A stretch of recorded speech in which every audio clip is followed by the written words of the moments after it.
Alright everybody, welcome back. So continuing on this morning, today's Thursday. We'll try to knock out these main strut supports. Got some done on these mount plates.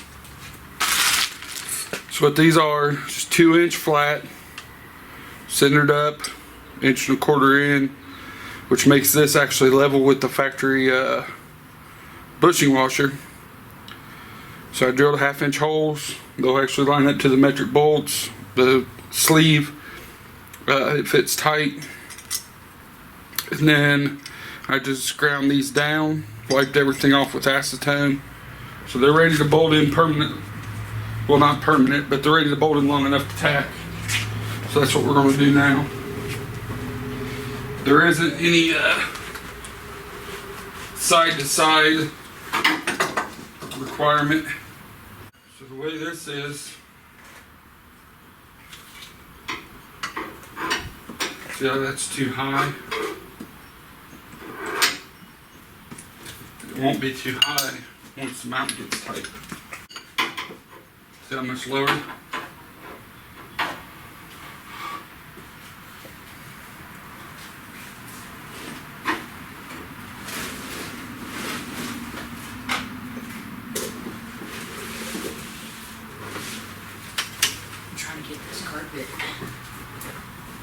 That's level.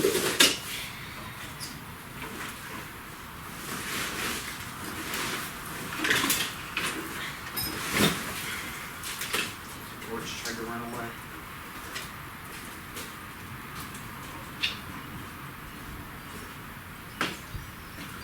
So that's level side to side. 8.25. So I wanted it over this way a little, which means the bottom has to come over just a little. And it's not necessarily centered. So 8.5 is. You want to mark it? Yep, it's going to be in at 8.5.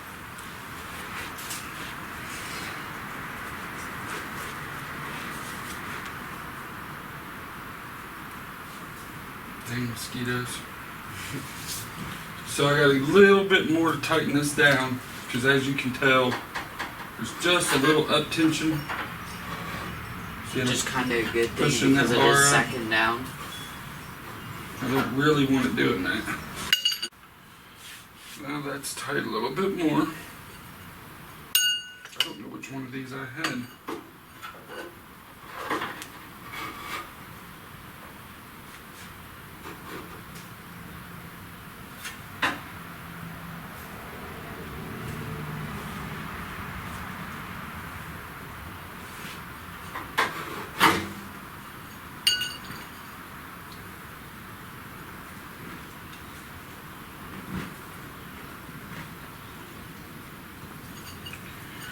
Okay, hey Garrett, find the bolt for that side. Find, let me see it. Find the next size bigger washer. It's not a huge washer. Yep, that one. Put that washer. You will take this one off? Nope, leave it on. Put that washer. Put it through this plate with it up. Move this up? Yeah. Alright. Is it all the way through? Uh-huh. Now it'll be a rubber mount that's round, a plate that's flat, that's steel on the other side of the truck. And there'll be a lock nut and a nut. Alright, found them. You have to tighten that side down too. Alright, is this it? Nope. Nut. Found a lock nut. Yep, you'll need that. This Should be a regular goes- nut. Yep, and then you need the regular nut to bolt it down. Oh, found it. Yep. So it goes on rubber, So and then the plate, and then the lock nut, and then the nut. Go ahead and put that on that bolt. We need to get that side tight so we can see which one of these rods is which. There's like a bazillion mosquitoes out here. Get him? Yeah, but it don't matter. He's got 99 brothers. These covers here are made by Turbo Guard. These are the ones for S475s. They're the max, so it's the biggest diameter screen, and they don't touch the actual wheels, which are pretty much sticking flat against the housing. These are the only ones you can use. You can't use like a screen type cover because it will actually get into the wheel and the wheel will eat it. These have actually been on these since they were new. I had one of these on my old turbo too, and they do an amazing job keeping stuff out. The biggest thing I wasn't worried about because the turbos were blocked, but the biggest thing I was worried about was the wiring. Wiring set like this. That wiring got inside that turbo would be junk.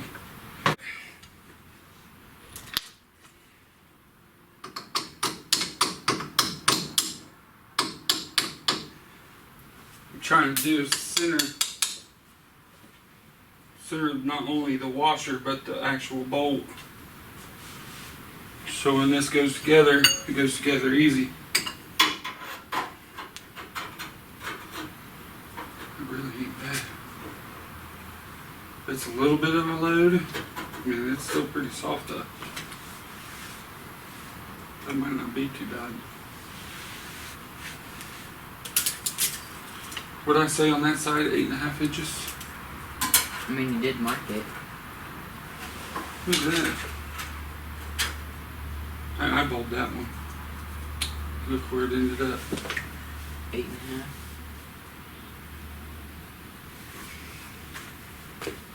8.5 inches. You could make sure on this side. That's funny.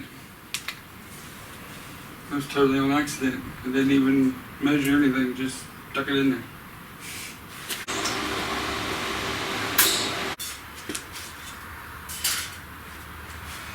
It's tacked in place. Got 3 tacks on it. Now I'm going to pull it and take it off there so I can get it over here on the table. Get it all the way around it with a good bead. And then we can bolt her up. So stay tuned and I'll be back with more.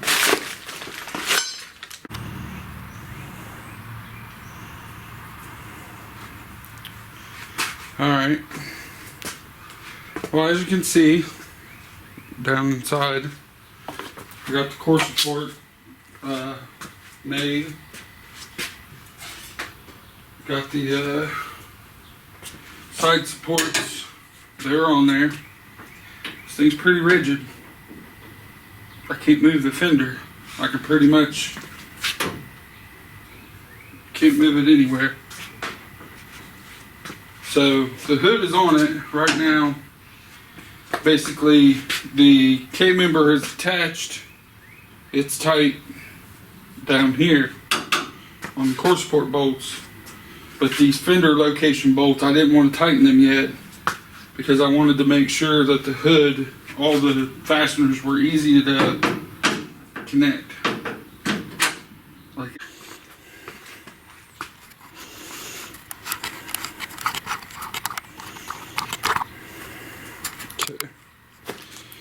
so I did, I got my main structure, I notched, put a piece of metal in, welded it on both sides.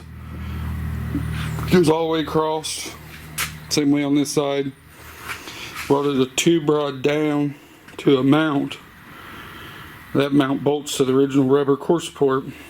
Once it's bolted tight, I took these little outrigger plates over to the lower fender, made another attachment where I notched it in half and welded another plate, bent a little angle on each side, and it's rigid. I mean, it's probably just as rigid or more rigid than what I had, because what I had before was just a flat stock piece of rod that it would bend real easy. So what I'm going to do today is, right now my radiator has no upper mount. So I want to make the upper radiator mount. And then I also got to make, somehow I got to make the headlight attachment part, and the grill is going to have a bracket come off of this and out to screw the screws into with a nut and bolt, so I can unbolt the grill and unbolt the headlight assembly. I don't want the headlight assembly being permanent, because then you can't take the core support apart. So that's what I'm going to be doing today on this ending video, is figuring out how I want to make the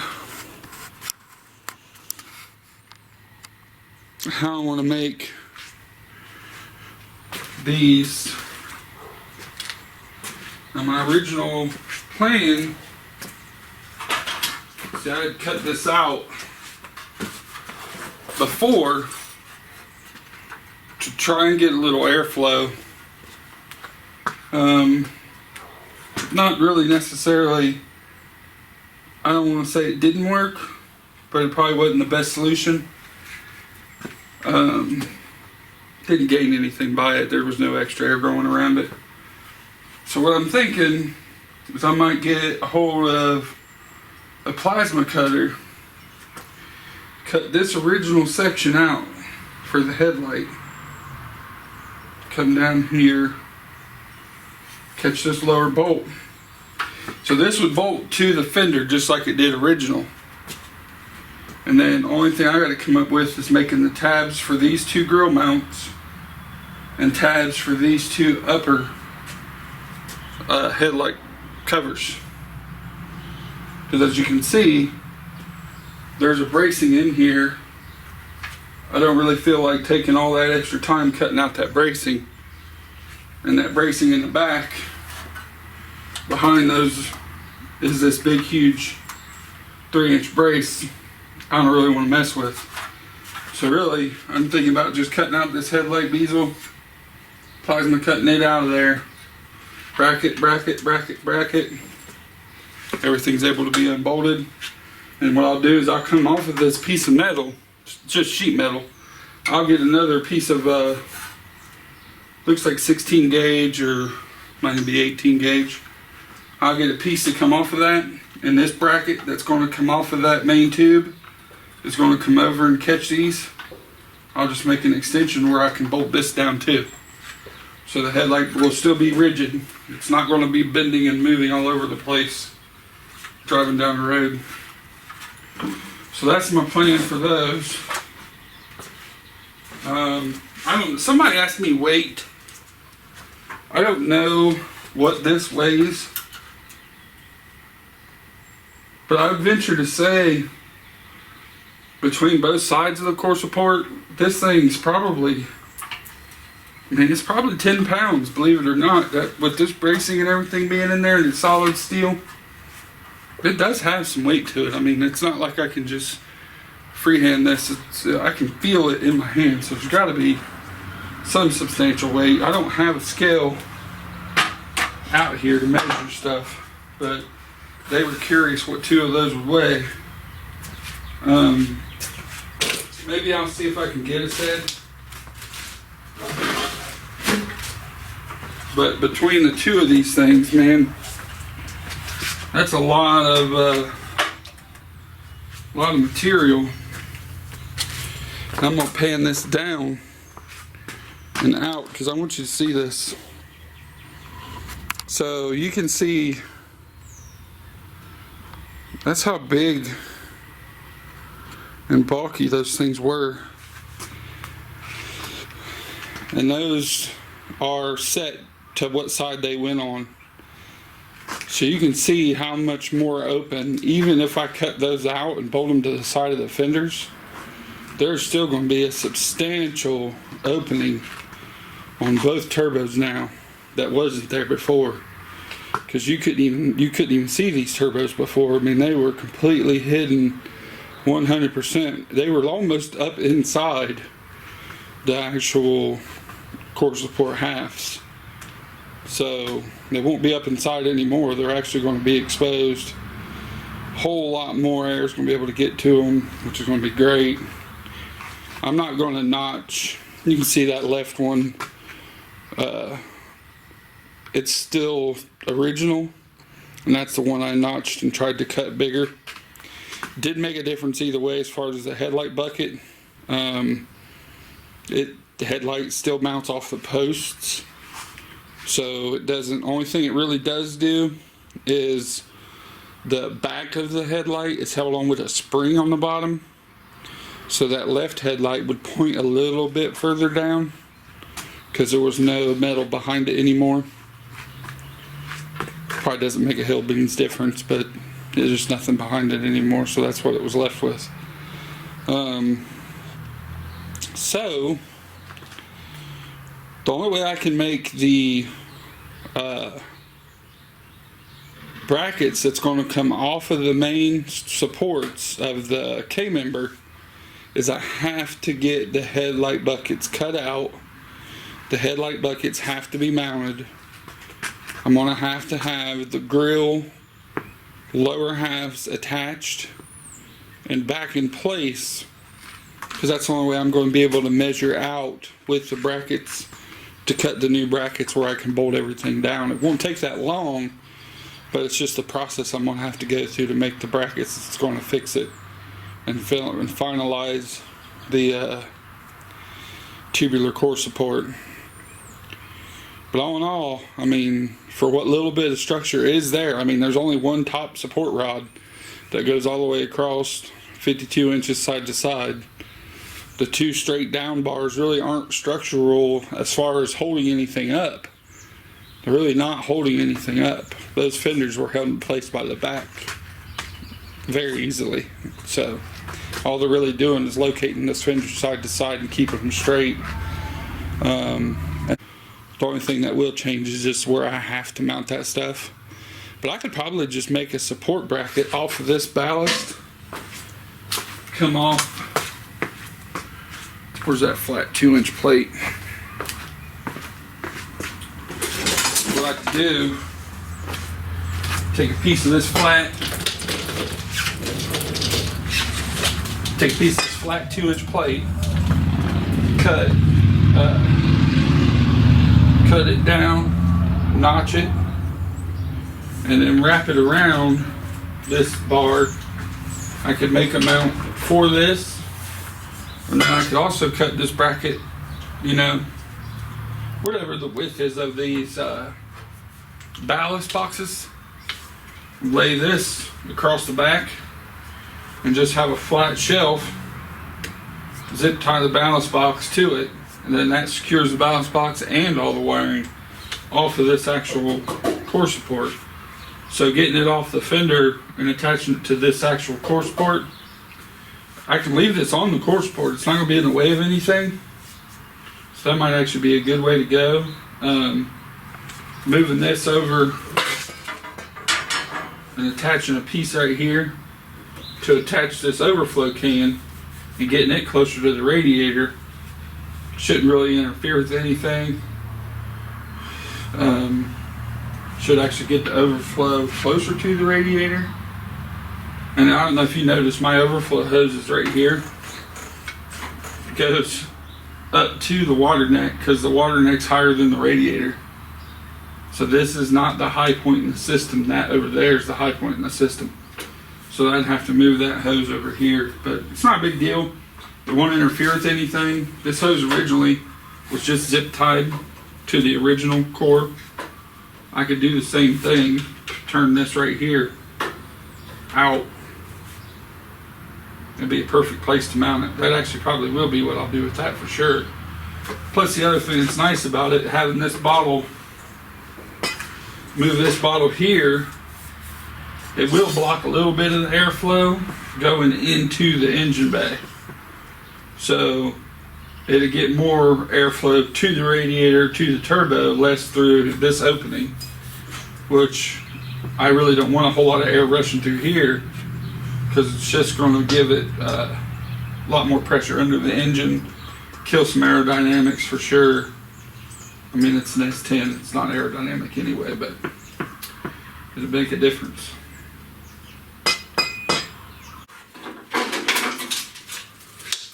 So this is the ballast.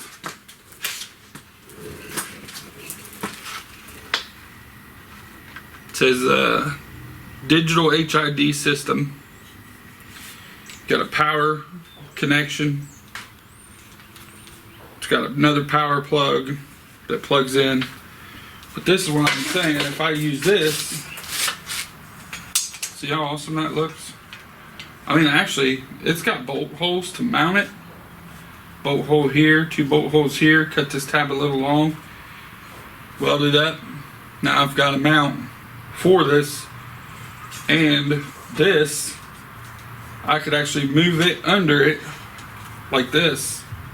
This would be bolted. Zip tie this in place. Now look how compact that wiring just got. Instead of this, I'll end up with that. It's a lot cleaner, looks a lot nicer. So I think I'm gonna mark this plate today.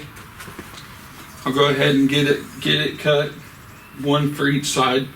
Both sides have a ballast. They're same exact ballast, so the plate won't be any different. Get that cut, get it tacked on, and then the only other thing is moving this and some wiring over there. This thing's gonna come together. Because this thing's terminal velocity when it's at full boost,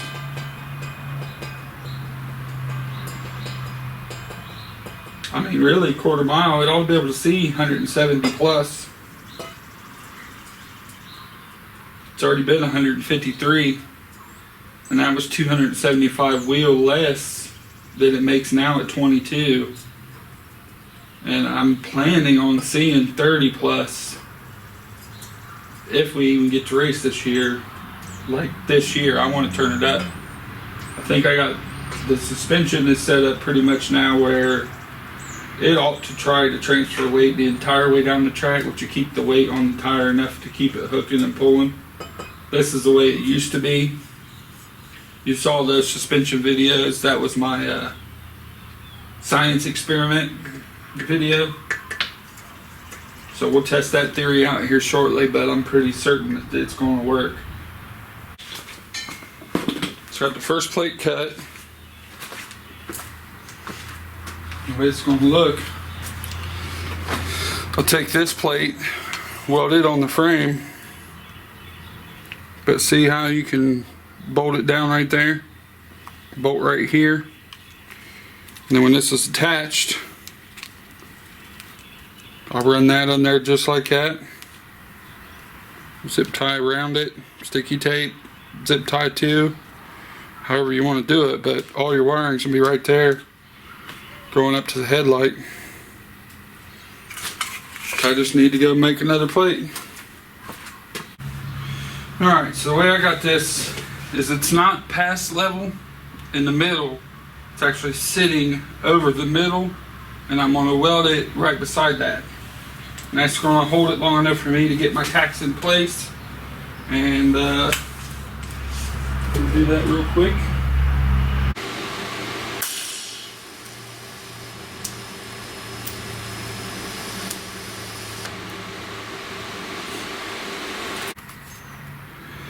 Alright, so I went ahead and made those new tabs. So that's going to be the tab for the ballast wiring on that side. Tab for the ballast wiring on that side. So now, the only thing I need to make is I got to figure out how I want to mount this bad boy onto this somewhere. And I'm thinking logically it makes sense for it to be on this side. So I might just unbolt it and then see what I'm working with to make a mount for this side. So I'm gonna do that while you guys are here, and we'll figure this out as I go along. So far, those two lower brackets are done, so I got my wiring, part of my wiring figured out. Put it loose. Now here's what I was saying. See how I can mount this? I make a plate.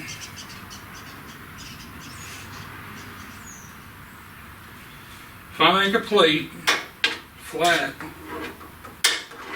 off of this, I can still get to my access for my drain.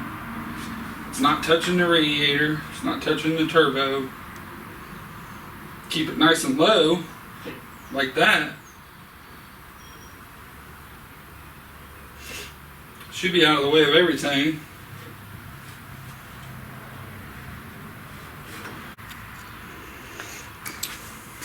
Alright, well, as you can see, I went ahead and created a mount for the water overflow to continue on with getting all this stuff up and off the fenders so I can get the inner fenders out. So now I'm getting ready to do some tacks on that. Show you guys what I made. Plate set. So when I pull this water bottle around, it's going to bolt just like this. The drain is still over and off the frame. Bolt holes will line right up. And this will hold this bottle 100% secure. It ain't in the way of nothing. And it's going to be pretty awesome.